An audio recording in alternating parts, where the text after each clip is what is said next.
Radiance Eternity, high-rise apartments in the heart of OMR. See what OG luxury feels like. தமிழ்நாட்டுல அடிக்கிற வெயில விட தேர்தல் களம் அனலாக தகித்து கொண்டிருக்கிறது. இந்த சூழ்நிலையில விழுப்புரம் சட்டமன்ற தொகுதியின் கள நிலவரம் என்ன, அங்கு இருக்கும் உள் அரசியல் என்னென்ன, யாருக்கு இடையே போட்டி, வெற்றி வாய்ப்பு யாருக்கு போன்ற பல தகவல்களை விலாவாரியாக பார்க்கலாம். விழுப்புரம் சட்டமன்ற தொகுதியில வன்னியர், ஆதிதிராவிடர், உடையார், முஸ்லிம், கிறிஸ்டியன், கோனார், செட்டியார், மருத்துவர், விஸ்வகர்மா உள்ளிட்ட பிற சமூகங்கள் இருக்கிறாங்க. இவர்கள வன்னியர், ஆதிதிராவிடர் மற்றும் உடையார் சமூக மக்களின் வாக்குகள் தொகுதிக்குள் வெற்றி தோல்வியை தீர்மானிக்குது. 1952 இந்த தொகுதி புதிதாக உருவானது. விழுப்புரம் சட்டமன்ற தொகுதி உருவானது முதல் திமுக 9 முறையும், அதிமுக 5 முறையும், இந்திய தேசிய காங்கிரஸ் 1 முறையும், தமிழ்நாடு டாய்லர்ஸ் பார்ட்டி 1 முறையும் வெற்றி பெற்றிருக்கு. திமுக மற்றும் அதிமுக ஆகிய கட்சிகளுக்கு நகர்ப்புறங்கள்ல இருந்து கிராமப்புறங்கள் வர வலுவான கட்சி கட்டமைப்பு மற்றும் பூத் கமிட்டி கட்டமைப்பு இருக்கு. தொகுதியின் முக்கிய பிரச்சனைகளாக தலவானூர் டேம் உடனடியாக சீரமைத்து பயன்பாட்டிற்கு கொண்டு வர வேண்டும் என மக்களின் கோரிக்கை இருந்துட்டு வருது. திமுக அரசு நிதி ஒதுக்கி அதற்கான வேலைகளை செய்து வந்தாலும் பணிகள் மெத்தனமாக நடைபெறுவது விவசாயிகள் மத்தியில வருத்தத்தை ஏற்படுத்தியிருக்கு. சாதிய இறுக்கம் அதிகமாக காணப்படும் தொகுதியாக விழுப்புரம் இருக்கு. குறிப்பாக மேல்பாதிக்கோவில் பிரச்சனை இந்த பகுதியில் வசிக்கும் இரு சமூகங்களையும் பதற்றத்தில் வைத்திருக்கிறது. வளவனூர் பேரூராட்சியில கடும் போக்குவரத்து நெரிசல் ஏற்படுவதால பாண்டிச்சேரி டு விழுப்புரம் செல்லும் அதிகாலை பேருந்துகள் பெரும் சிரமத்தை சந்திக்கின்றன. அது மட்டும் இல்லாம கல்லூரி படிக்கும் மாணவ மாணவிகள், அன்றாடம் வேலைக்கு செல்லும் என தினக்கூலிகள் மற்றும் மருத்துவ தேவைகளுக்காக செல்பவர்கள் பெரிதும் சிரமப்படுகிறாங்க. இதை சரி செய்ய கோரிக்கை எழுந்து வருது. விழுப்புரம் நகராட்சியில பாதாள சாக்கடை திட்டம் முறையாக செயல்படுத்தாததால ஆங்காங்கே தண்ணீர் தேங்கி கொசு உற்பத்தி அதிகமாகி நோய் தொற்று ஏற்படும் அபாயம் இருக்குது. இதை சரி செய்ய மக்களிடம் கோரிக்கை எழுந்துட்டு வருது. விழுப்புரம் சட்டமன்ற தொகுதியில திமுகவின் முக்கிய முகமாக இருக்கிற முன்னாள் அமைச்சரும் திமுக மாநில துணை பொதுச் செயலாளருமான பொன்முடி தனது கோட்டையாக கருதிய விழுப்புரத்துல 2011ஆம் ஆண்டு அதிமுக வேட்பாளர் முன்னாள் அமைச்சர் CV சண்முகத்திடம் தோல்வியடைஞ்சாரு. பொன்முடியை வீழ்த்த முன்னாள் முதலமைச்சரும் அதிமுக பொதுச் செயலாளராகவும் இருந்த ஜெயலலிதா CV சண்முகத்தை விழுப்புரத்தில் களமிறக்கினார்.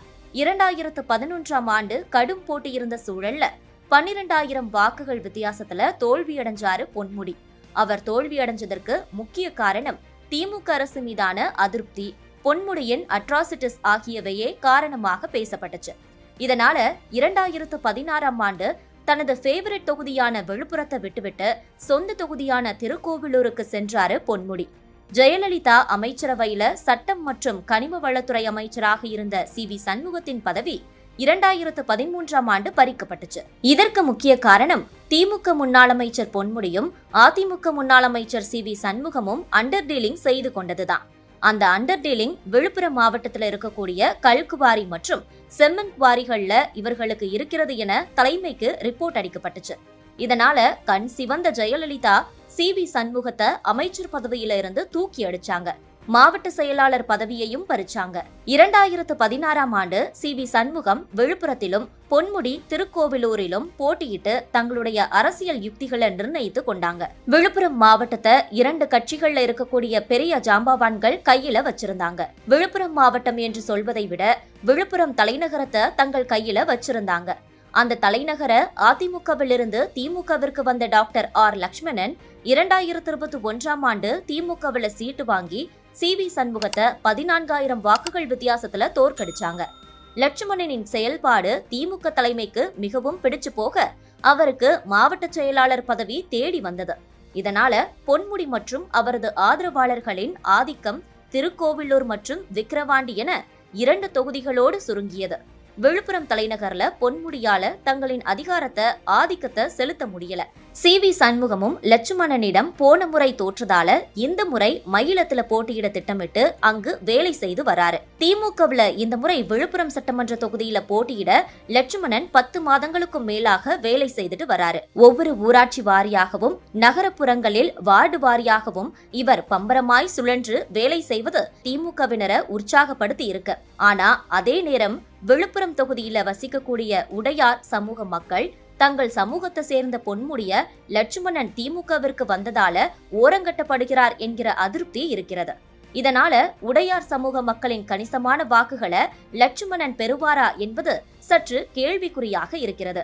அது மட்டும் இல்லாம லட்சுமணன் ஜெயித்து விட்டால் அவர் மருத்துவராக இருப்பதால ஒருவேளை திமுக ஆட்சிக்கு வந்தால் அவருக்கு அமைச்சர் பதவி தரக்கூடும், தான் டம்மியாக்கப்படுவோம் என பொன்முடி நினைப்பதால தேர்தல்ல உள்ளடி வேலைகள் பார்க்கவும் வாய்ப்பு இருக்கிறது என்கிறார்கள் உள்ளூர் திமுகவினர். திமுகவில டாக்டர் லட்சுமணன் மற்றும் முன்னாள் நகராட்சி தலைவர் விழுப்புரம் மத்திய மாவட்ட பொருளாளர் ஆர். ஜனகராஜ் ஆகியோர் சீட்டு கேட்டுட்டு வராங்க. இதுல லட்சுமணன் வன்னியர் சமுதாயத்தை சேர்ந்தவர், ஜனகராஜ் யாதவர் சமுதாயத்தை சேர்ந்தவர். அதிமுகவில கோலியனூர் கிழக்கு ஒன்றிய செயலாளர் வழக்கறிஞர் ஜி. சுரேஷ் பாபு சீட்டு கேட்கிறாரு. இதற்கு அடுத்ததாக விழுப்புரம் மேற்கு நகர செயலாளர் பசுபதி சீட்டு கேட்கிறாரு. பசுபதி விழுப்புரம் சட்டமன்ற தொகுதியில 2001 பாமகவிலும் 2006 அதிமுகவிலும் போட்டியிட்டு தோல்வி அடைஞ்சவர். அதிமுகவில 3வது நபராக விழுப்புரம் தொகுதியின் அதிமுக சட்டத்துறை பொறுப்பாளர் மற்றும் நகராட்சி கவுன்சிலர் வழக்கறிஞர் ராதிகா எம்எல்ஏ சீட்டு கேட்டு முயற்சி செஞ்சுட்டு வராங்க. கோலியனூர் மேற்கு ஒன்றிய செயலாளர் பேட்டை முருகன் ஆகியோர் அதிமுகவில சீட்டு கேட்டு முயற்சிக்கிறாங்க. அதிமுகவில ஒருவேளை லட்சுமணனை வீழ்த்த உடையார் சமூகத்தை சேர்ந்த சுரேஷ் பாபு அல்லது ராதிகாவிற்கு சீட்டு வழங்கப்பட்டா உடையார் சமூக மக்களின் வாக்குகள் அதிமுகவிற்கு விழுந்தால் லட்சுமணனின் வெற்றியை பதம் பார்க்கவும் வாய்ப்பு இருக்குது. லட்சுமணனுக்கு தொகுதிக்குள்ள இருக்கும் நல்ல பெயர் அவரை எப்படியும் சட்டமன்றத்திற்கு அனுப்பும் என்கிறார்கள் லட்சுமணனின் ஆதரவாளர்கள். கல்யாணம், காதுகுத்து, மஞ்சள் நீராட்டு விழா, துக்க நிகழ்ச்சி என ஒவ்வொரு வீட்டிற்கும் நேரடியாக சென்று மக்களின் ஆதரவை பெற்றிருக்கிறார் சிட்டிங் எம்எல்ஏ லட்சுமணன்.